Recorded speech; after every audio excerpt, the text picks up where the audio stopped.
Okay, so I just want to go over a few things in terms of when I've marked your books. Some really good work, so thank you very much from people. First of all, though, I want to say it's really important that you have a glossary, so make sure you've got your keywords. These are on the bottom of each PowerPoints, so you can look at the PowerPoints on Google Drive and get the keywords that you need if you've not got them in the lesson. I think I've also made a QR code for one of the lessons. It's really important you've got those. For this topic, things like biosphere, biome, ecosystem, biomass, they're really, really important that you know what those words are. Thinking about some of the things we've done, first thing really that I've noticed on a lot of people's work is they've got this map in their book but they've not annotated it. Now that was your homework and I would like to see people doing that.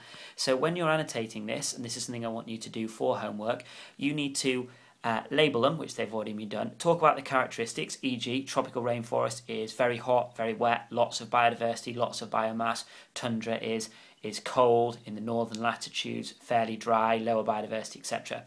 And then also, if you look under this post-it note, you need to describe the characteristics and the location factors. So think about, well, why the rainforest here? Because it's very hot, because it's near the equator. Also because it's very wet, and talk about the pressure cells, the air rising, cooling, condensing and forming rain. Talk about the deserts above in pink here being dry because of the descending air and the fact that there's less vegetation there. So it's important that for at least 3 of those biomes you've said why they're located in those places and the characteristics. Most people have got this nice picture of the tropical cells, and I would really encourage you to watch the video using the QR code to make sure you're clear on that. Uses of biosphere, make sure you've got ecosystems and goods defined, again in your glossary. And then you've got this table here with the different characteristics of the biomes. Make sure that you have got all of them completed. So this person here just needs to complete that one.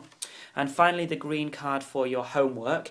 Lots of people haven't done this, and this does need to be done. The first part asks you to talk about, if I look at this side, the different factors in terms of local factors, and you will find that on the textbook on Google Drive on page 44. It talks about local factors, so that's fairly easy. The second part is more difficult. Sorry, Melissa. This is your book. I was trying to hide that bit if everyone's just seen your name. This asks about how you can combine local and global factors. So for this, you might want to think, well, let's have a look at where we are up here. So we are in a low pressure belt, so we've got rising air, it's wet, the air's rising, cooling, condensing, so we've got wet, which is global factor because of the pressure systems. You could combine that then with something like soil, and say that we've got good fertile soil in here, so therefore we get quite a lot of growth in terms of plants, but because it's not as hot as the rainforest, we're not going to get as lush vegetation, not quite as much biomass as we would down here in the tropical rainforest. You might want to talk about water in the deserts, and now actually there's no water in the deserts, and that's one of the contributing factors, so it's a local factor. Might want to mention altitude in the Himalayas maybe, here, or proximity to water, so obviously it's a lot drier in the areas in the centres of continents. That might be a local factor combined with the pressure systems and the amount of light. Somebody had a really good point, which was actually global factor of pressure systems means that it's quite cloudy where we are, which means that a local factor, the amount of sunlight, is reduced because it's cloudy more often. So I thought that was an interesting factor actually.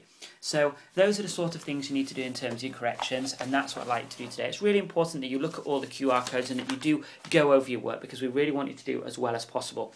Little post-it notes I've stuck are for you show on what I want you to do on specific pages, and I've put a little summary of the key things on the front. If you've got a sticker, a big sticker, it means I was really pleased with your work. Well done, and thank you very much.